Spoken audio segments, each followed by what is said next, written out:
કેમ છો બાળકો? મજામાં? બાળકો, આપણે વિદ્યુતના પાઠ શરૂ થયો, બરાબર? એનો પાર્ટ 1 પૂરો થયો. આ પાર્ટ 1ની અંદર આપણે કેટલી વસ્તુ જોઈ? તમને લોકોને યાદ કરો કઈ કઈ વસ્તુ જોઈ? તો સૌથી પહેલો આપણે ટોપિક જોયો વિદ્યુત ભાર. આ વિદ્યુત ભારનું વહન કેવી રીતે થાય છે, એ વિદ્યુત ભારના સંદર્ભમાં કેને લીધે થાય છે? તો કે ઇલેક્ટ્રોનને લીધે, એટલે કે મુક્ત ઇલેક્ટ્રોન જોયા. મુક્ત ઇલેક્ટ્રોન સમયની સાથે જો વહેતા હોય, વાહક સળિયામાંથી મુક્ત ઇલેક્ટ્રોન સમય સાથે વહેતા હોય તો એ જે રાશિ હતી એને આપણે શું કહેતા હતા? વિદ્યુત પ્રવાહ. બરાબર? આઈ બરાબર ક્યુના છેદમાં ટી. આ સૂત્ર તમે તારવ્યું. આ આઈના એકમ જોયા, એમ્પિયરની વ્યાખ્યા જોઈ. આ બધું કમ્પ્લીટ આપણે પાર્ટ 1ની અંદર કમ્પ્લીટ કર્યું. ટૂંકમાં આ પાર્ટ 1ની અંદર આપણે વિદ્યુત પ્રવાહ આઈ એટલે કે વિદ્યુત પ્રવાહના સંદર્ભની ચર્ચા કરી. બરાબર? વિદ્યુત પ્રવાહ આઈના સૂત્રમાં શું આવે છે? ક્યુ અને ટી. તો આ ક્યુ વિદ્યુત ભાર છે. આ ક્યુ શું છે? એ કેને લીધે હોય છે? મુક્ત ઇલેક્ટ્રોનને. તો મુક્ત ઇલેક્ટ્રોન કેમ હોય છે? આ બધી ચર્ચા પૂરી થઈ. પાર્ટ 1 આપણો પૂરો થયો. હવે આપણો પાર્ટ 2 શરૂ થાય છે. આ પાર્ટ 2ની અંદર આપણે શું સ્ટડી કરવાનું છે એ ખાસ ખાલી જોઈ લઈએ. પાર્ટ 2માં તમારે વિદ્યુત સ્થિતિમાન, પછી અવરોધ અને ઓહમનો નિયમ. ઓહમનો નિયમ આટલું પૂરું થશે ને એટલે પાર્ટ 2 આપણો પૂરો થશે. તો ખાસ એ વસ્તુ. હવે ઓહમનો નિયમ જે છે ને એમાં આઈની પણ ચર્ચા કરવાની છે, વીની ચર્ચા કરવાની છે. આઈ અને વીનો તમને આઈની વસ્તુ ખબર પડી કે આઈ એટલે કે વિદ્યુત પ્રવાહ. એ કોણે શોધ્યો? એના એકમ, એની સૂત્ર, એ બધું તમને યાદ છે. આ પૂરું છે. આની સમજૂતી તમે મેળવી લીધી છે. હવે આની સમજૂતી આજે અત્યારે મેળવવાની છે. અને આ પતિ જાય ને એટલે આ બેયને સાંકળતો સૂત્ર એટલે કે ઓહમનો નિયમ લેવાનો છે. આ આઈ ચલે છે વી, આ ઓહમનો નિયમ છે. આ આવશે ને, જેવો ઓહમનો નિયમ આવશે ને ત્યારે એક ત્રીજી રાશિ એન્ટ્રી મારશે, આર, અવરોધ. તો ઓહમનો નિયમ આજે ટૂંકમાં આ પેલા પાર્ટની અંદર કમ્પ્લીટ કર્યું. આજનો આપણો બીજા પાર્ટમાં વી, આર અને ઓહમના નિયમ અંતર્ગત ચર્ચા. પછી અવરોધ છે એ કેના ઉપર આધાર રાખે છે એ થોડીક બધી ડિટેલ્સ જોશું. તો બરાબર? તો આપણું સ્ટાર્ટ થાય છે, આપણા પાર્ટનું સ્ટાર્ટિંગ થાય છે વિદ્યુત સ્થિતિમાન. What is V? V is not Vinubhai. બરાબર? વી ઇઝ નોટ વાલજીભાઈ, પણ વી એટલે વિદ્યુત સ્થિતિમાન. તો આ વિદ્યુત સ્થિતિમાન શું છે, એ કેમ જરૂરી છે વિદ્યુતના વહન માટે? આ બધી વસ્તુ આપણે જોઈએ. એનો એકમ શું છે, એની વ્યાખ્યા શું છે, એ કેનેથી મપાય છે. બરાબર? તો આ બહુ મસ્ત આ રાશિ છે વિદ્યુત સ્થિતિમાન. બરાબર? તો આ વિદ્યુત સ્થિતિમાન જે છે તેની સંજ્ઞા વી છે. વિદ્યુત સ્થિતિમાન એટલે શું? દાખલા તરીકે આ આપણે વાહક સળિયો લીધેલો છે. અત્યારે આમાંથી ઇલેક્ટ્રોન્સ છે, બરોબર? મુક્ત ઇલેક્ટ્રોન આની અંદર છે, પણ વિદ્યુતનું વહન નથી થતું. તો જ હું અડી શકું ને? તમારી હિંમત છે કે હું આને અડી શકું? નથી થતું આની અંદર વિદ્યુતનું વહન, કારણ કે એના બે છેડા વચ્ચે વિદ્યુત સ્થિતિમાનનો તફાવત ઉત્પન્ન નથી થયો. વિદ્યુત સ્થિતિમાનનો તફાવત એટલે કે શું? એક બાજુ વોલ્ટેજ ધન વિદ્યુત ભાર ઇલેક્ટ્રોન્સ છે, એ બીજી બાજુ વધારે હોય અને એ જે બાજુ ઓછા છે તેની તરફ ગતિ કરે, તેને કહેવાય વિદ્યુત સ્થિતિમાનનો તફાવત. તો આ વિદ્યુત સ્થિતિમાનનો તફાવત ક્યાં ઉત્પન્ન થાય ને? તો જ ઇલેક્ટ્રોનનું વહન થાય. ઇલેક્ટ્રોનનું વહન થાય. ઇલેક્ટ્રોનનું વહન એટલે કે વિદ્યુત પ્રવાહનું વહન. સમયની સાથે ઇલેક્ટ્રોનનું વહન એટલે વિદ્યુત પ્રવાહનું વહન થાય. તો આ વિદ્યુત પ્રવાહના વહન માટે, વિદ્યુત પ્રવાહ એટલે તમારે ઇલેક્ટ્રોન જ માનવાનું, સમયની સાથે ઇલેક્ટ્રોનનું વહન. તો વિદ્યુત પ્રવાહના વહન માટે, આની અંદરથી વિદ્યુત પ્રવાહના વહન માટે જે ભૌતિક રાશિ જવાબદાર હોય ને, એમને વિદ્યુત પ્રવાહનું વહન ન થાય. એમને કોઈ ઇલેક્ટ્રોન વહે નહીં. બરાબર? ઇલેક્ટ્રોન્સ વહેવા માટે તફાવત ઉત્પન્ન થવો જોઈએ વિદ્યુત સ્થિતિમાનનો, તો જ ઇલેક્ટ્રોન વહે. તો ઇલેક્ટ્રોન વહેવા માટે જે ભૌતિક રાશિ જવાબદાર છે ને, એ ભૌતિક રાશિને હવે આપણે અહીંયા જોઈ લઈએ. હવે તમે વધારે ક્લિયર જુઓ કે ઇલેક્ટ્રોનના વહન માટે જે ભૌતિક રાશિ જવાબદાર છે તેને વિદ્યુત સ્થિતિમાન કહેવાય. વિદ્યુત સ્થિતિમાનની વ્યાખ્યા તમને સમજાવવાની, વ્યાખ્યા હવે આપણે સમજશું, પણ આની થોડોક વસ્તુ કે વિદ્યુત સ્થિતિમાન ઇલેક્ટ્રોનના વહન સાથે સંકળાયેલું છે. અત્યારે આમાં વહન નથી થતું, પણ જેવો આપણે એને પરિપથ સાથે જોડો વહન થાય, કારણ કે બે છેડા વચ્ચે આ બે છેડા વચ્ચે, વાહકના બે છેડા વચ્ચે વિદ્યુત સ્થિતિમાનનો તફાવત ઉત્પન્ન થયો છે. બરાબર. હવે એનો હજી કોન્સેપ્ટ ક્લિયર આપણે હવે વ્યાખ્યા જોવો છોકરાઓ કે આ એક અનંત અંતરે વિદ્યુત ભાર છે, ધન વિદ્યુત ભાર. અનંત અંતરે ધન વિદ્યુત ભાર છે, એકમ ધન વિદ્યુત ભાર. અનંત અંતરે રહેલા ધન વિદ્યુત ભારને આપેલા બિંદુ સુધી લાવવા માટે આ જે ગિવન પોઈન્ટ છે, આપેલું બિંદુ છે, આ આપેલા બિંદુ સુધી ધન વિદ્યુત ભારને અહીંથી અહીંયા લાવવા માટે એને મેળ આવી જશે. તમે એમ કહેશો આવતો રે એમ આવી જશે. એને માટે તમારે એને હાથ પે પકડીને તમને પરસેવો પડી જાય, ખેંચીને લાવવો પડે, ત્યારે ધન વીજભાર છે એ આ સાઈડ આવશે. તો એમને આવશે, તમારે કંઈક કામ તો કરવું પડશે ને. તો આ જે કામ કરવું પડે ને એને કહેવાય વિદ્યુત સ્થિતિમાન. સમજાઈ ગઈ વ્યાખ્યા? આપણે આ રીતે પ્રેક્ટિકલી યાદ રાખવાની છે. દાખલા તરીકે અનંત અંતર છે, એકદમ દૂર દૂર દૂર, આ ધન વિદ્યુત ભાર છે. ધન વિદ્યુત ભાર એટલે હ્યુમન માનું પોઝિટિવ છે, એટલે ધન છે, પોઝિટિવ પર્સન છે, અનંત અંતરે છે. બહુ આની ડિમાન્ડ છે, એટલી બધી ડિમાન્ડ છે. અને આ આપણું ગિવન પોઈન્ટ છે, બરોબર. તો આ જે ગિવન પોઈન્ટ છે, ધન વિદ્યુત ભાર છે, દૂર દૂર છે, એને અહીં સુધી લાવવો છે. તો અહીં સુધી લાવવા માટે તમારે એમને આવશે કે ચાલ અહીંથી તમે બોલાવો કે ચાલ આવતો રહેતો મનિયા, આનું નામ મનિયો હોય, બરોબર. તો મનિયા આવતો રહેતો. આપણે એક કામ કરીએ, મનિયો નથી રાખવો, આપણે આપણા ક્લાસની ઢીંગલીનું જ નામ રાખીએ, બરોબર ને. શું રાખવું છે? કયો શું રાખવું છે? રિંકુ. હા, રિંકુ રાખીએ. તો રિંકુ તું અહીંયા તો રિંકુ આવે ના આવે ને. તો શું કરવું પડે? આપણે એને રિંકુને અનંત અંતરે, ધન વીજભારિત છે, પોઝિટિવ છે, તો રિંકુને અનંત અંતરેથી આપેલા બિંદુ સુધી લાવવી હોય તો તમારે શું કરવું પડે? તો ચંદ્રિકા મિસે એને ક્લાસરૂમમાં લાવવી હોય, એના ઘરેથી ક્લાસરૂમમાં લાવવી હોય તો ચંદ્રિકા મિસે શું થોડુંક કરવું પડે? કાર્ય કરવું પડે. તો આ જે કાર્ય કરવું પડે છે ને, બરોબર. અને આ જે છે એ ધન વિદ્યુત ભાર છે. આ ધન વિદ્યુત ભાર ઉપર તમારે થોડુંક કાર્ય કરવું પડે છે. તો તમે જો આમાં બે વસ્તુની વાત થઈ. આ વાત છે, આ વિદ્યુત ભારની વાત આવી છે. વ્યાખ્યા યાદ રાખવાની છે એટલે આપણે આ જ રીતે સમજવું પડશે. વિદ્યુત ભારની વાત છે તો, અને બીજું કાર્યની વાત છે. કારણ કે અહીંથી એને રિંકુબેનને ધન વિદ્યુત ભાર, રિંકુબેનને આપણા ક્લાસરૂમ સુધી લાવવા માટે કંઈક કાર્ય કરવું પડે. તો અહીંયા નીચે આવશે, છેદમાં લઈએ વિદ્યુત ભાર, અને કાર્ય કરવું પડે. કામ તો હંમેશા ઉપર જ હોય, તો કાર્ય કરવું પડે. અને ઉપર લ્યો તો વિદ્યુત ભાર અને કાર્યને સાંકળતી જે રાશિ હોય ને એને કહેવાય વિદ્યુત સ્થિતિમાન. સમજાઈ ગયું? બરોબર. આ વિદ્યુત સ્થિતિમાનનું આખું સૂત્ર કેવી રીતે ડિરાઈવ થયું? એટલે ધન વિદ્યુત ભાર છે અનંત અંતરે, તેને આપેલા બિંદુ સુધી લાવવા માટે જે કાંઈ કાર્ય કરવું પડે તેને વિદ્યુત સ્થિતિમાન કહેવાય. હવે તમે આની ઓલા કાર્ય છે, કાર્યની ઇંગ્લિશમાં શું કહો? હવે તમે એમ સંજ્ઞાય ગોખે. મને તો એમ થાય ગોખવું કેમ ગમતું હશે તમને? કંઈક વિચાર તો કરો. ગોખાય કોઈ દિવસ? કાર્યને ઇંગ્લિશમાં શું કહેવાય? વર્ક. વિદ્યુત ભારને ઇંગ્લિશમાં શું કહેવાય? આપણે વિદ્યુત ભારનો એકમ આપણે શું કહીએ છીએ?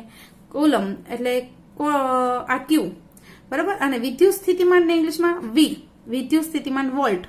તો એની સંજ્ઞા યાદ રહી ગઈ. ડબલ્યુ વર્ક એટલે ડબલ્યુ. આ ડબલ્યુ યાદ રાખો. પછી આખું લખવાનું બેસાય. આપણી પાસે ટાઈમ જ નથી. વૈજ્ઞાનિકો તો બહુ બિઝી હોય, ટાઈમ જ ન હોય ને બીજું કાંઈ. બસ આ શોર્ટ ફોર્મ ગોતે રાખે કા. એટલે વિદ્યુત સ્થિતિમાનનો વી સંજ્ઞા, કાર્યનો ડબલ્યુ અને ક્યુ. એટલે સૂત્ર મળી ગયું ને. શું થઈ ગયું? વી બરાબર ડબલ્યુ ના છેદમાં ક્યુ. બરાબર. આ તમારું સૂત્ર થયું. વિદ્યુત સ્થિતિમાન એટલે વ્યાખ્યા આવડી ગઈ.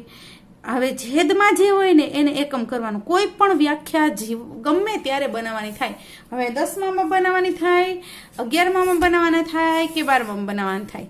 કોઈ પણનો છેદ હોય ને, જો આઈ બરાબર ક્યુ ના છેદમાં ટી હતું પેલું સૂત્ર, અને બીજું આપણે હમણાં જ ડિરાઈવ કર્યું ડબલ્યુ ના છેદમાં ક્યુ, તો વ્યાખ્યા અહીંથી શરૂ કરાય. આને શું કહેવાય તમને ખબર હોવી જોઈએ કે આને આપણે કહીએ છીએ વિદ્યુતનો ભાર, આને કહીએ છીએ સમય, અને આને કહીએ છીએ વિદ્યુત પ્રવાહ. પછી એ બધું કઈ ન કોઈ શીખવાડે. આ તો યાદ રાખવું પડે તો યાદ રાખવું જ પડે ને. જેટલું થાય એટલું અમે પ્રયત્ન કરીએ શીખવાડવાનું. પછી આ જે છે એને કાર્ય, આ જે છે એ વિદ્યુત ભાર, અને આ જે છે એ વી એટલે કે વોલ્ટ. વિદ્યુત સ્થિતિમાન બોલવાનું. વોલ્ટ ઇંગ્લિશ છે પાછું. વિદ્યુત સ્થિતિમાન બરોબર. આની વ્યાખ્યા બનાવો. એકની બનતા આવડે ને, બધાની બનાવતા આવડે. છેદ હોય ને એને એકમ કરી નાખવાનો અને છેદથી શરૂ કરવાનું, અંશમાં પૂરું કરો એટલે થઈ ગઈ વ્યાખ્યા. દાખલા તરીકે, અને છેદને એકમ કરવાનો, યુનિટ કરી નાખવાનું. યુનિટ એટલે એક ડિજિટમાં એને કન્વર્ટ કરી નાખવાનો. તો કે એકમ આ સમય છે એટલે એકમ સમયમાં વાહકમાંથી પસાર થતા વિદ્યુત ભારને વિદ્યુત પ્રવાહ કહેવાય. છેદથી શરૂ કરો, અંશમાં અટકો, થઈ ગઈ વ્યાખ્યા. છેદથી શરૂ કરો, અંશમાં અટકો, થઈ ગઈ વ્યાખ્યા. આ નિયમ વ્યાખ્યાનો. આ બધા હજી કેટલી વ્યાખ્યા આવશે, તમે બધી ગોખવા બેસો તો એક ગોખશો તો 5 ભૂલાઈ જશે. આ છેદથી શરૂ નામ યાદ રાખવાનું, એ પછી ગોખવું પડે. તો કે ઈ કંઈક કરાવો તો એમ થાય. ક્યુ એટલે શું થશે? વિદ્યુત ભાર.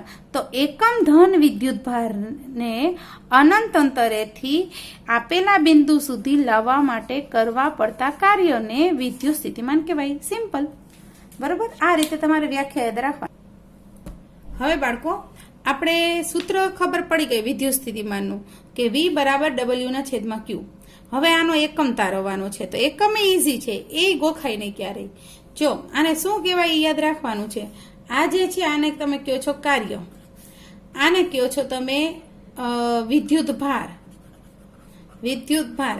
અને આ જે રાશિ છે એને કહો છો વોલ્ટ. વિદ્યુત સ્થિતિમાન.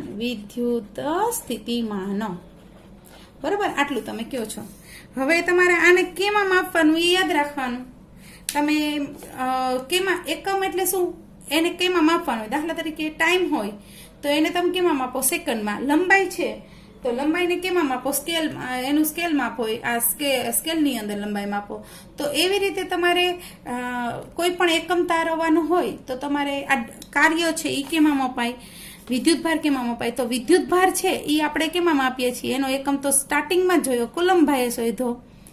પછી કાર્ય છે એનું તમને ખબર છે, જૂલભાઈએ કાર્ય શોધ્યું છે. બરોબર. તો તમને, અને વિદ્યુત સ્થિતિમાન છે એ કોણે શોધ્યું છે? વોલ્ટ નામના વૈજ્ઞાનિકે, એટલે એનો એકમ વોલ્ટ. તો આ વિદ્યુત સ્થિતિમાનના 2 એકમ થયા. એક આ ડાબી બાજુનો અને એક જમણી બાજુના. બેયને ખોટું ન લાગવું જોઈએ. આ બાજુનો એટલે અહીંયા આ બાજુ જોઈએ તો વોલ્ટ આવે છે, આ બાજુ આવે તો જૂલના છેદમાં કુલંબ આવે છે. 2 એકમ થયા. હવે તમારે આ એકમ 2 થઈ ગયા, એક વોલ્ટ અને એક જૂલના છેદમાં કુલંબ. હવે આની વ્યાખ્યા બનાવવાની છે. તમને પ્રશ્ન એમ પૂછે કે 1 વોલ્ટની વ્યાખ્યા કરો, તો એવા ગોખવા માંડે. 1 વોલ્ટ એટલે એ બધું એક કરી નાખવાનું. નામ તો બધાને ખબર જ છે કોને શું કહેવાય. આ કુલમ છે કેનો એકમ છે? તો કે વિદ્યુત ભારનો. જૂલ છે કેનો એકમ છે? કે ભાઈ કાર્યનો. વોલ્ટ છે કેનો એકમ છે? વિદ્યુત સ્થિતિમાનનો. વ્યાખ્યા આવડી ગઈ 1 વોલ્ટની. શું? તો કે અનંત અંતરેથી, હવે અહીંયા ધ્યાન રાખજો, પાછી વ્યાખ્યા ઉપર જઈએ છીએ. એકમ ધન વિદ્યુત ભાર ને આપેલા બિંદુ સુધી બરોબર લાવવા માટે જે કાર્ય કરવું પડે છે એને આપણે શું કહેતા હતા? વિદ્યુત સ્થિતિમાન કહેતા હતા. વિદ્યુત સ્થિતિમાન કહેતા હતા. બરોબર. હવે એની આપણે 1 વોલ્ટની વ્યાખ્યા બનાવવાની છે. તો શું વ્યાખ્યા થશે બોલો? તો કે એક છેદને આપણે એમ કહીએ છીએ 1 કુલંબ ધન વિદ્યુત ભારને, 1 કુલંબ ધન વિદ્યુત ભારને અનંત અંતરેથી આપેલા બિંદુ સુધી લાવવા માટે જો છેદથી શરૂ કર્યું, અંશથી અટકવાનું, જો 1 જૂલ જેટલું કાર્ય કરવું પડે તો 1 વોલ્ટ વિદ્યુત સ્થિતિમાન કહેવાય. પૂરું. બરોબર. આવડી ગઈ વ્યાખ્યા. 1 જૂલ ના છેદમાં 1 કુલમ. ફરીથી 1 જૂલ ના છેદમાં 1 કુલમ. અને આ કુલમ છે એ શું છે? વિદ્યુત ભાર. તો કે અનંત અંતરેથી 1 કુલમ વિદ્યુત ભારને આપેલા બિંદુ સુધી લાવવા માટે જો 1 જૂલ જેટલું કાર્ય કરવું પડે તો તેને 1 વોલ્ટ વિદ્યુત સ્થિતિમાન કહેવાય. બસ આટલું સિમ્પલ છે. વિદ્યુત સ્થિતિમાન ખ્યાલ આવ્યો? હવે આ તમારે લખવાનું હોય ને તો મેં બહુ સરસ રીતે તમારા માટે લખ્યું છે, તો જરાક જોઈ લેવું કે આ રીતે આ સમજૂતી તો તમને ખ્યાલ આવી ગઈ. આ છે અનંત અંતરેથી એકમ ધન વિદ્યુત ભારને આપેલા બિંદુ સુધી લાવવા માટે કરવા પડતા કાર્યને વિદ્યુત સ્થિતિમાન કહેવાય. એનું સૂત્ર છે. વિદ્યુત સ્થિતિમાનનો એકમ છે 2 છે, 1 વોલ્ટ છે અને બીજું જૂલ પર કુલમ સમજાવી દીધું મેં. 2 એકમ યાદ રાખવાના. પછી વિદ્યુત સ્થિતિમાન માપવા માટેનું જે સાધન હોય, આપણે ટાઈમ માપવા માટે ઘડિયાળ હોય, એમ વિદ્યુત સ્થિતિમાન માપવાના સાધનને વોલ્ટ મીટર કહેવાય. આ MCQ પૂછાય. ફલાણા મીટર વિદ્યુત સ્થિતિમાનનો 1, વોલ્ટ મીટરનો વ. પછી આ જે એક કુલમની વ્યાખ્યા છે કે અનંત અંતરેથી એક કુલમ વિદ્યુત ભારને આપેલા બિંદુ સુધી લાવવા માટે કરવા પડતા કાર્યને એક વોલ્ટ કહેવાય છે. બાળકો, હવે આપણે આ વિદ્યુત પરિપથ અને વિદ્યુત પરિપથમાં જે આવે છે બધા સાધનો, તેનું આપણને MCQમાં ક્યારેક પૂછે છે કે કોને શું કહેવાય. તો આ વિદ્યુત પરિપથ છે એ આપણે સ્ટાર્ટિંગ પાર્ટ 1 ની અંદર જોયો, પેલો વિડીયો. એ પાછો એવું હશે તો તમને દેખાડું. તો હવે આ બધા સાધનો છે ને એ આપણે સર્કિટમાં હોય છે. વિદ્યુત કોષ એટલે કે આ બેટરી, આ જો એનો સિમ્બોલ યાદ રાખજો. એક બેટરી હોય તો આ, અને એક કરતાં વધારે બેટરી હોય તો આ સિમ્બોલ. બેટરીનું સંયોજન હોય તો આ સિમ્બોલ. સંયોજન એટલે એક કરતાં વધારે બેટરી. પછી સ્વિચ, ચાલુ બંધ કરવાની સ્વિચ હોય ને, હા એની વાત થાય છે. પછી આ જે સ્વિચ છે એ બંધ છે, આમ ટપકું રાખેલું હોય તો બંધ, અને આવી રીતે હોય તો ચાલુ. આ બે જોજો પાછા, એકનું બીજામાં નાખી દેતા. પછી તારનું જોડાણ એટલે અહીંથી આમ અહીંયા જોડાણ છે, બરાબર. વિદ્યુત બલ્બ એટલે બલ્બ નથી પેલો હતો તે. પછી અવરોધ, અવરોધનો સિમ્બોલ હંમેશા આમ જ હશે. આ ચલિત અવરોધ છે એટલે આમ ચલિત, આ એરોવાળો હોય તો ચલિત અવરોધ. એ મીટરની સિમ્બોલ આ છે. એ મીટર તમે હમણાં જ જોયો આપણે પાર્ટ 1 માં, એનો કે એ મીટર કેવું હોય છે, અને વોલ્ટ મીટરની સિમ્બોલ આ છે, બરોબર. વખત સાંભળેલું છે એ મીટર, વોલ્ટ મીટર, વિદ્યુત તાર, અવરોધક તાર, શ્રેણી જોડાણ, સમાંતર જોડાણ, આ બધું તમે વાહક સળિયો, વાહક પરિપથ, સ્વિચ, કળ, આ બધું શું છે તો એ પહેલા જોઈ લઈએ. આ જે છે એ વોલ્ટ મીટર છે. આ જે છે એ વોલ્ટેજ માપે, વિદ્યુત સ્થિતિમાનનો તફાવત માપે. પછી હું તમને આગળ સમજાવીશ. આ જે છે તે એ મીટર છે. આ અવરોધક તાર છે. આ વાહક તાર છે, બરોબર. તાંબાના બનેલા વાહક તાર છે. આ શરૂ બંધ કરવાની સ્વિચ છે, બરોબર. બેટરી કે કોઈ પણ. અને આ જે છે એ બેટરી છે. ખ્યાલ આવી ગયો. આ આખો પરિપથ બંધ પરિપથ છે, જેમાં બધા જોડાણ છે એ એકબીજા સાથે જોડાયેલા છે, બરાબર. જો તમે એક પણ જોડાણ ખુલ્લું થઈ જાય, એક પણ જોડાણ ખુલ્લું કરી નાખો તો તેને ખુલ્લો પરિપથ કહેવાય. ખુલ્લો પરિપથ હોય ત્યારે વિદ્યુત પ્રવાહનું વહન થાય નહીં. જ્યારે પરિપથને તમે બંધ કરો તો જ વિદ્યુત પ્રવાહનું વહન થાય. તો હવે બાળકો આપણે આગળ આ વિદ્યુત પ્રવાહ શું છે, કેવી રીતે વહે છે તેનો સમજવાનો પ્રયત્ન કરશું. હવે બાળકો આપણે ઓહમનો નિયમ સમજવાનો પ્રયત્ન કરીએ, બરાબર. તમે બધા સાધનો જોયા, કોને શું કહેવાય, અને વિદ્યુત સ્થિતિમાનનો તફાવત જોયો. આપણે આટલી વસ્તુ કમ્પ્લીટ કરી છે. હવે ઓહમના નિયમ ઉપર આવીએ છીએ ને એની માટે એમને ડાયરેક્ટ ન આવી જાય, ને તો એમ થાય ક્યાંથી ક્યાં હું આવી ગયું છે ખબર નહીં પડે. તો પહેલા આપણે સ્ટાર્ટ કર્યું વિદ્યુત ભારથી, પછી આવ્યો મુક્ત ઇલેક્ટ્રોન. આ મુક્ત ઇલેક્ટ્રોન, નંબર ઓફ ઇલેક્ટ્રોન ને સમયને સેંકડો એટલે વિદ્યુત પ્રવાહ આવ્યા. વિદ્યુત પ્રવાહ ભાઈની એન્ટ્રી થઈ. વિદ્યુત પ્રવાહ સમજાઈ ગયું. પછી વિદ્યુત સ્થિતિમાન આવ્યું. V બરાબર W/Q, એટલે આને સાંકળતી રાશિ લીધી. I બરાબર Q/T, એટલે I અને V આ બંને શીખ્યા. હવે I અને V ને સાંકળતો નિયમ, I એટલે કે વિદ્યુત પ્રવાહ અને V એટલે કે વિદ્યુત સ્થિતિમાન, આ બંનેને સાંકળતો નિયમ, આ બંનેને સાંકળતો આખો નિયમ છે એ ઓહમ નામના વૈજ્ઞાનિકે તારવ્યો. એટલે એને ઓહમનો નિયમ કે. કારણ કે વૈજ્ઞાનિકોનું નામ ન ભૂલાઈ જવું જોઈએ ને. આપણને બીજા બધાના નામ યાદ રહે. હમણાં કેટરીનાબેન કીધું હોય તો એનું નામ યાદ રહે, પણ ઓહમનું ન યાદ રહે, બરોબર. તો એનું નામ યાદ રહે ને એટલે ઓહમનો નિયમ કીધું. આ ઓહમ નામના વૈજ્ઞાનિકે આ નિયમ ડિરાઈવ કરેલો હતો. હવે એણે શું કહ્યું હતું કે એક નિશ્ચિત ભૌતિક પરિસ્થિતિ, ખાસ શબ્દ પકડી રાખવાના, કે નિશ્ચિત ભૌતિક આવાહકનો આડછેદ છે, બરોબર. હવે આમાંથી વિદ્યુત પ્રવાહ છે ને એ વધારે પસાર થશે કે ઓછો પસાર થશે, એ કેના ઉપર ડિપેન્ડ કરે, કે એના વોલ્ટેજ ઉપર ડિપેન્ડ કરે, બરોબર. જો વધારે વિદ્યુત પ્રવાહ વોલ્ટેજ હશે તો વધારે વિદ્યુત પ્રવાહ પસાર થશે, ઓછા વોલ્ટેજ હશે તો ઓછો વિદ્યુત પ્રવાહ પસાર થાય. નાની એલઈડી હોય, નાની એવી ટીમકી મીનકી એલઈડી હોય તો એને તમે અડો તો તમને શોર્ટ ન લાગે, અને મોટા હીટરને અડો, મોટું હીટર હોય તો તમને ખબર પડી જાય. એટલે કે વિદ્યુત સ્થિતિમાનનો, એટલે ટૂંકમાં વિદ્યુત પ્રવાહ છે એ વિદ્યુત સ્થિતિમાનના તફાવતના સમપ્રમાણમાં હોય છે, એવો ઓહમે એક નિયમ સાબિત કર્યો. એણે એમને મઠે ગઠે શંકર ભગવાન સપનામાં આવ્યા કે બેટા હવે તું સવારે ઉઠ ને ત્યારે એમ કહેજે કે વિદ્યુત પ્રવાહ અને વોલ્ટેજ છે એ સમપ્રમાણમાં હોય છે. અને એ ભાઈ ઉઠ્યા અને પછી કહી દીધા કે વિદ્યુત પ્રવાહ અને વોલ્ટેજ સમપ્રમાણમાં હોય છે. એવું નથી. વૈજ્ઞાનિકો એમ કોઈ પણ વસ્તુ ઉપર આવે જ નહીં. એ પહેલાં તર્ક કરે, કેટલા અવલોકનો કરે, પછી પ્રયોગો કરે અને પછી બધા પ્રૂફ સાથે પછી નિયમ બનાવે. તો એણે છે ને શું કર્યું, ઓહમે એક વાહકનો આડછેદ લીધો, એમાંથી વિદ્યુત પ્રવાહ પસાર કર્યો અને વિદ્યુત પ્રવાહ પસાર થયો ને એમ કીધું કે વિદ્યુત સ્થિતિમાનના સમપ્રમાણમાં હોય છે. એનો આખો પ્રયોગ કરેલો છે. પહેલા આપણે પ્રયોગ સમજીએ, પછી એનો વિડીયો પણ જોશું, બરોબર. પણ આ સમજી લ્યો ને તો વિડીયોમાં ઇન્ટરેસ્ટ પડશે, સમજશો નહીં તો ઇન્ટરેસ્ટ નહીં પડે. હવે એણે શું કર્યું કે સૌ પ્રથમ આ બધા સાધનો લીધા ઓહમે. આ બધા સાધનોના નામ હમણાં જ તમે જોઈ આવો. એકેયના નામ હું નહીં બોલું, તમારે યાદ રાખવાના છે, બરોબર. આનું નામ શું હતું બોલો? બેટરી. બોલાય જ જાય છે તો પછી હવે શું કરું, તમારા જેવું કોણ થાય, બોલી જ દઉં છું. તો આ બેટરી, પછી આ વિદ્યુત પ્રવાહ માપવાનું સાધન એમીટર, આ વિદ્યુત સ્થિતિમાન માપવાનું સાધન વોલ્ટેજ, આ અવરોધ આર. પેલો આ હતો ને આમ લાકડાનું બોર્ડ હતું ને આ રીતે હતો ને એ અવરોધ હતો.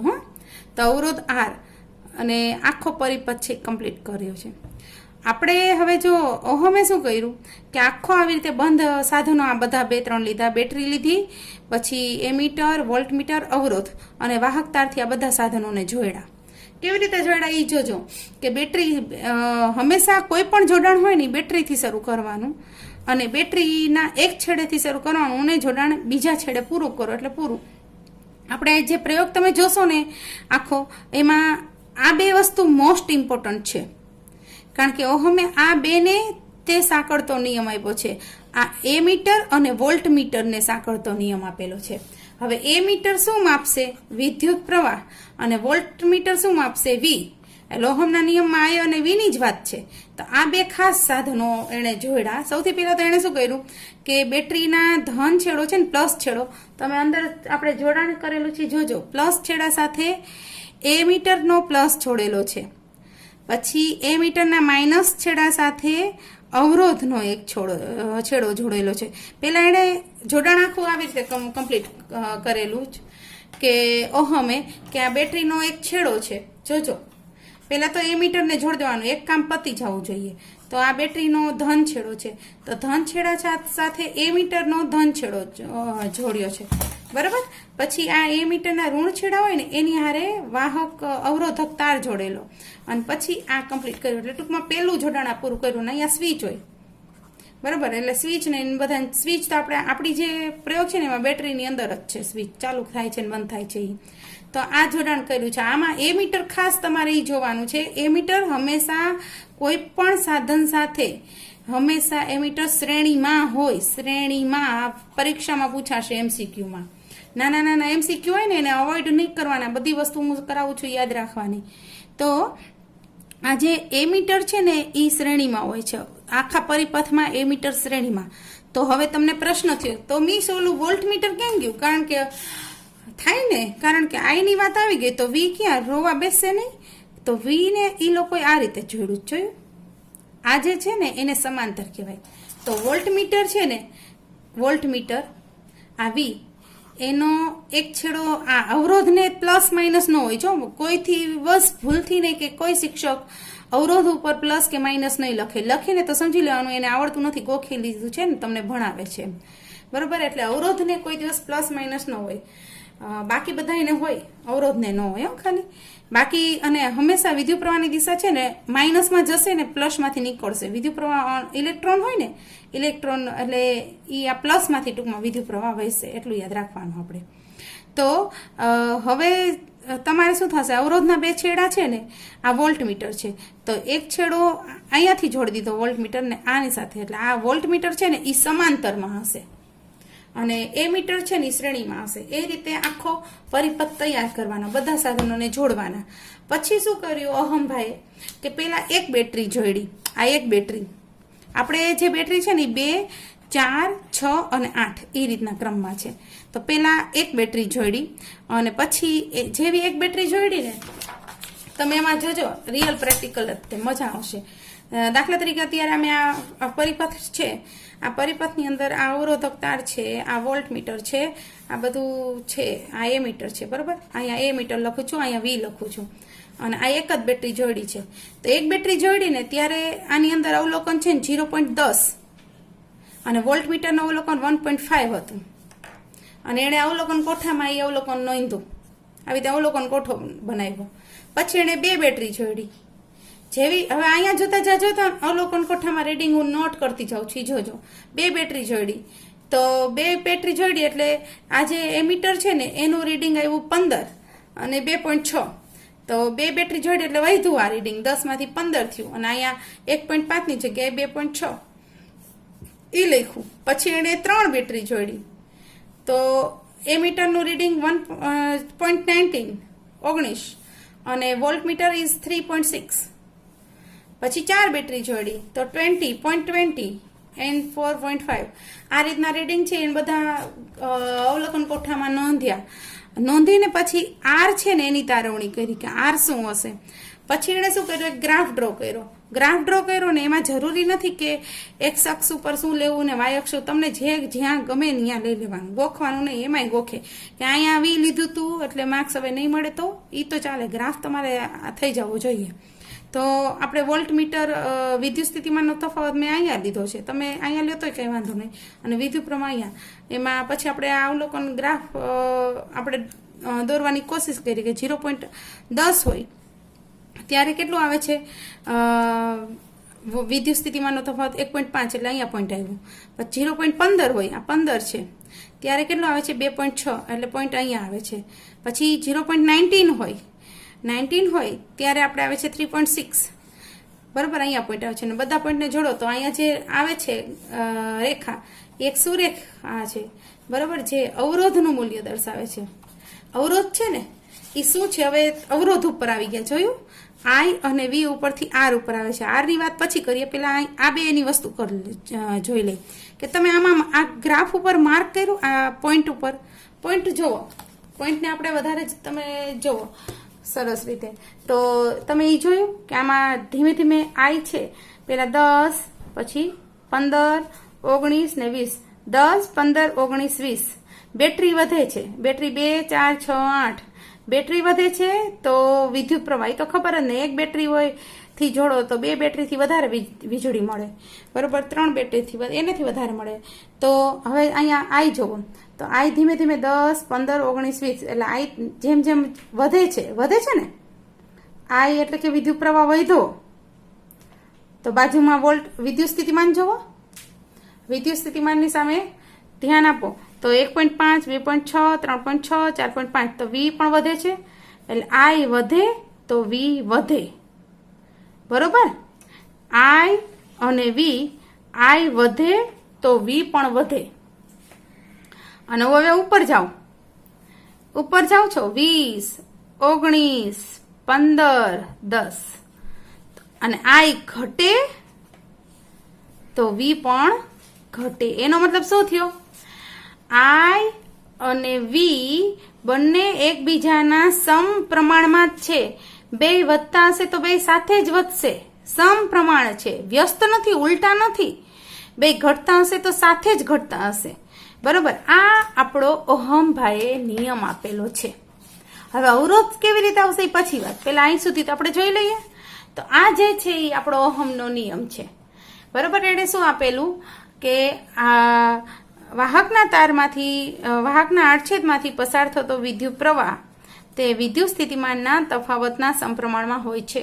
હવે બાળકો આ જોજો, આ સમપ્રમાણની નિશાની છે, બરોબર. હવે આઈ ચલે છે વી અને વી ચલે છે આઈ, આમ કહેવાય નહીં, પણ હવે આપણી ટેક્સ્ટ બુકમાં કહી દીધું છે તો ભલે કહી દીધું તો આપણે સ્વીકારી લઈએ, બાકી થોડુંક એમ આ ન લખી શકાય કે વી ચલે છે આઈ ચલે છે we is right, but this is not right, પણ આપણે છે તો વાંધો નહીં. હવે આઈ ચલે છે વી અને વી ચલે છે આઈ, એટલે ઊંધું કરી નાખો રિવર્સ, તો વી ચલે છે આઈ. હવે આ ચલનની નિશાની દૂર કરવી હોય તો ગણિતમાં તમને ખબર જ છે, ચલનની નિશાની દૂર કરવી હોય તો તમે એમને બરાબરની નિશાની ન લખી શકાય, કોઈક આગળ આંકડો લખવો પડે. ઈ જે આંકડો ગુલાબી કલરનો તમને દેખાય છે ને, ઈ આંકડો છે અવરોધ, અચળાંક છે. આ અવરોધ આવ્યો તમે જોયો હમણાં ગ્રાફની અંદર એ સીધી લીટીમાં અવરોધ આવ્યો અને અહીંયા અચળાંક અવરોધ આવ્યો. એ અવરોધ છે ને આ આર, એ અવરોધ એટલે આપણે ઓલે ગ્રાફમાં જે આ લીટી જોઈ ને સુરેખા, એ અવરોધનું મૂલ્ય દેખાડે છે. અને એ જે અવરોધ છે ને એ આપણને ગ્રાફનો ઢાળ ઉપરથી મળશે. આ ઢાળ હોય ને ગ્રાફનો આઈ વર્સિસ વી નો ગ્રાફ દોરો ને એનો જે ઢાળ મળે ને એ તમને અવરોધ દેખાડે છે. અવરોધ ખ્યાલ આવ્યો? આ જે અવરોધ છે ને એ અવરોધ આ અવરોધ કોણે શોધ્યો? ઓહમ નામના વૈજ્ઞાનિક. એટલે એની હંમેશા યાદ રહે ને એટલા માટે એનો એકમ ઓહમ કીધો. એની સિમ્બોલ ઓમેગા. આ જે સિમ્બોલ હોય ને એને ઓમેગા કહેવાય. બરોબર, આટલી વસ્તુ તમને ક્લિયર થઈ. હવે આપણે એક ઓહમનો આખો પ્રયોગ જોઈએ, બહુ મસ્ત છે.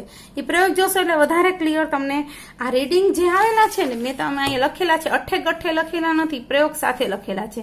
તો તમને ખ્યાલ આવી જશે કે આ રીડિંગ પ્રયોગ સાથે જોશો એટલે તમને ક્લિયર થશે.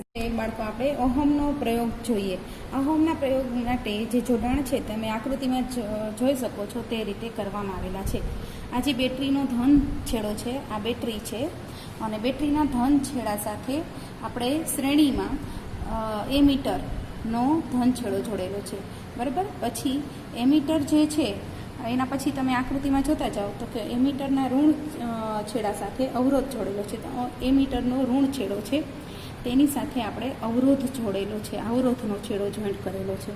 બરાબર, ત્યાર પછી અવરોધના બીજા છેડા સાથે પાછો બેટરીનો ઋણ છેડો, એટલે અવરોધનો જે બીજો છેડો તમે જુઓ છો ને, આ બીજો છેડો એની સાથે બેટરીનો ઋણ છેડો. એટલે કે આ જે શ્રેણી જોડાણની સર્કિટ છે, બેટરી શ્રેણી જોડાણ, કારણ કે મેં તમને વાત કરી હતી ને કે હંમેશા એમીટર શ્રેણી જોડાણમાં જ જોડાશે.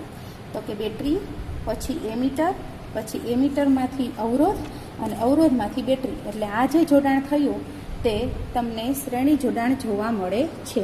બરાબર, એમીટર છે એ હંમેશા શ્રેણી જોડાણમાં જોડાયેલું હોય છે. હવે આપણે બીજું જોડાણ વોલ્ટમીટરનું, આકૃતિમાં તમે જોઈ રહ્યા છો, વોલ્ટમીટરનું જોડાણ જોઈએ. વોલ્ટમીટર હંમેશા અવરોધ સાથે સમાંતરમાં જ જોડાશે. તો આપણે એનું જોડાણ જોઈએ કે આ જે છે એ અવરોધ છે, આ અવરોધના બંને છેડા છે, એના છેડા સાથે તમે જુઓ આ વોલ્ટમીટર છે. તો વોલ્ટમીટર જે છે ને એ અવરોધનો એક છેડો વોલ્ટમીટરના પ્લસમાં, હવે અવરોધમાં પ્લસ કે માઇનસ હોતું નથી, એટલે એક છેડો છે એ પ્લસમાં દઈ દીધો અને એક છેડો માઇનસમાં દઈ દીધો. એટલે વોલ્ટમીટર છે એ અવરોધ સાથે સમાંતરમાં હશે, જ્યારે એમીટર છે એ અવરોધ સાથે શ્રેણીમાં હશે. આ રીતે આપણે આખો પરિપથ, આખી સર્કિટ તૈયાર કરી છે, જેને બંધ પરિપથ પણ કહેવાય છે. હવે આપણે એક પછી એક બેટરી જોડતા જશું અને એમીટર કેટલું અવલોકન દર્શાવે છે, વોલ્ટમીટર કેટલું અવલોકન દર્શાવે છે તે જોઈને ઓહમનો નિયમ સમજવાનો પ્રયત્ન કરશું. અત્યારે બાળકો તમે જુઓ છો, એમીટર છે એ 0 ઉપર આવર્તન છે, જોઈ લો.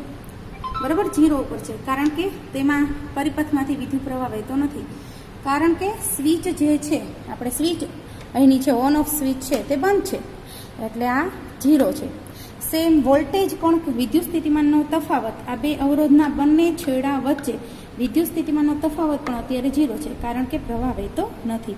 હવે આપણે ધીમે ધીમે બેટરીના જોડાણ વધારતા જશું અને પ્રવાહ અને વિદ્યુત સ્થિતિમાનનો તફાવત છે એ નોટ કરતા જશું.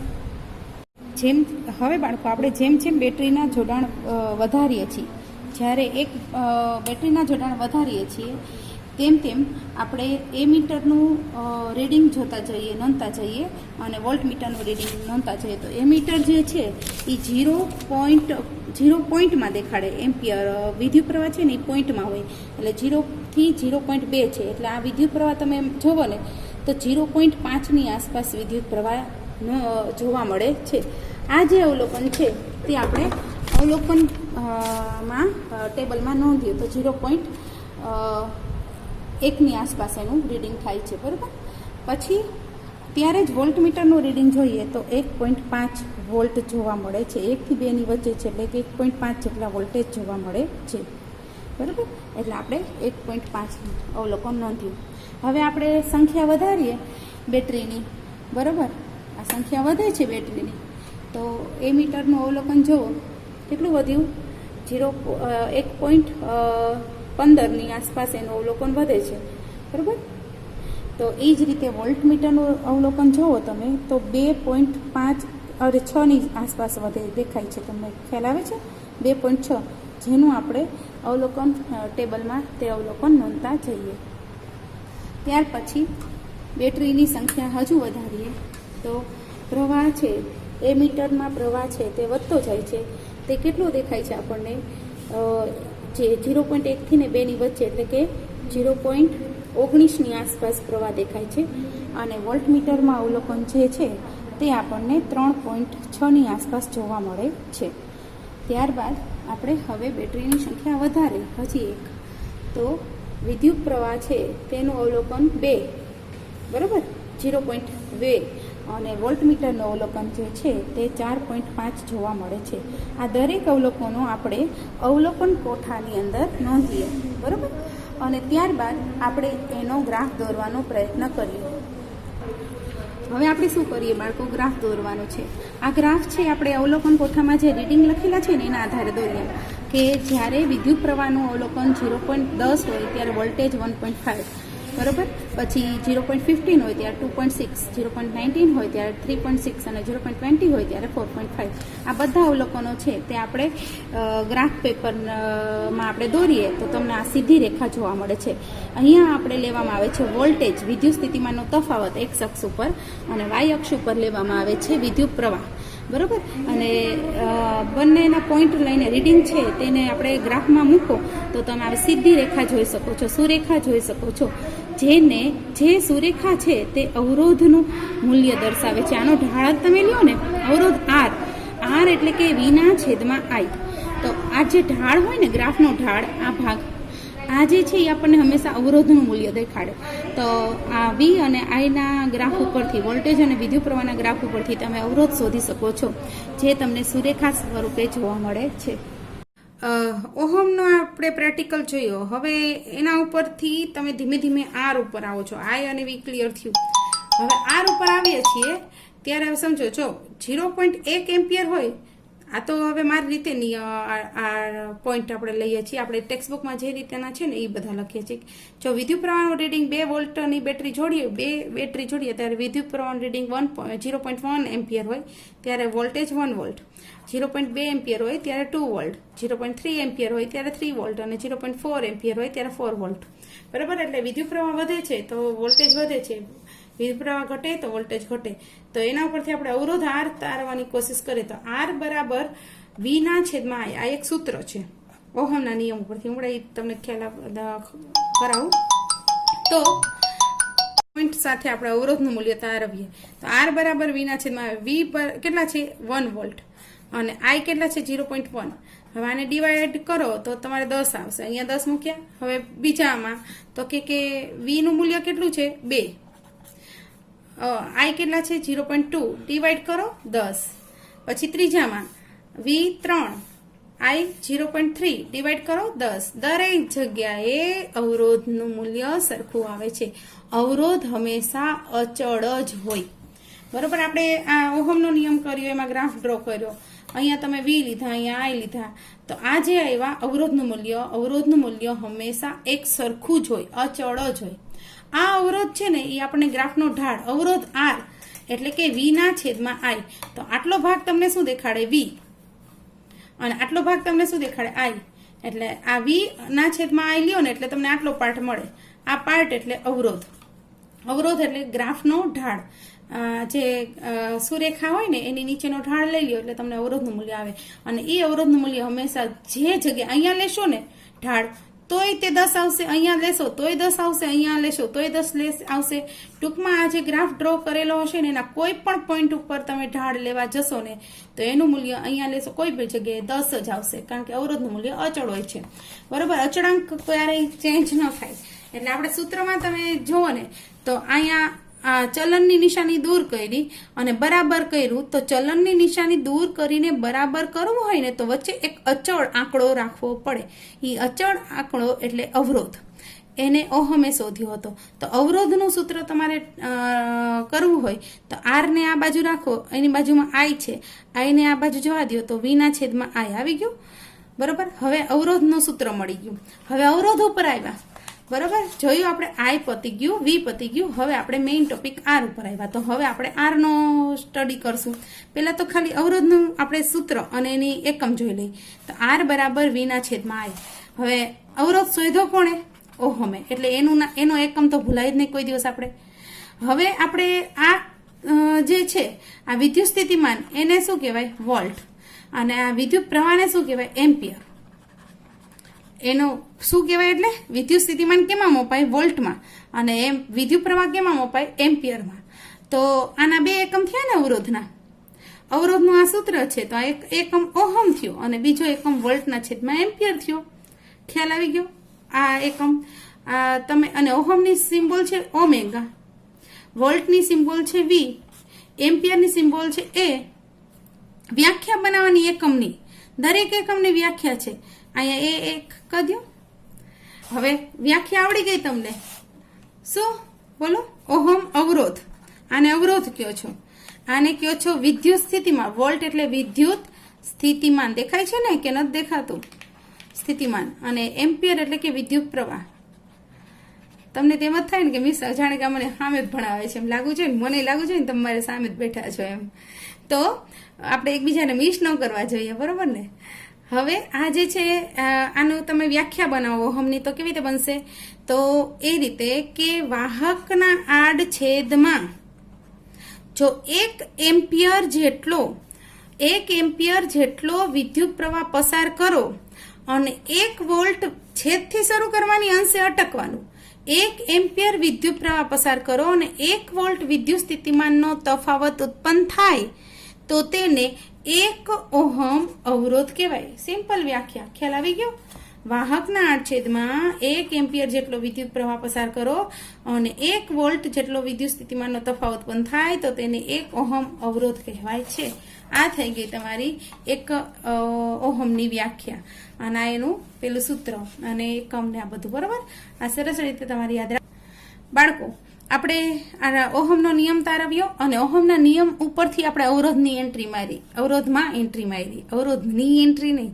હવે અવરોધની વ્યાખ્યા ને એ બધું આપણે તારવ્યું. હવે અવરોધ શું છે, કેવી રીતનો હોય છે, એ કેના ઉપર આધાર રાખે છે, તેનો આપણે પાર્ટ 3 ની અંદર પ્રયોગ સ્વરૂપે જોશું.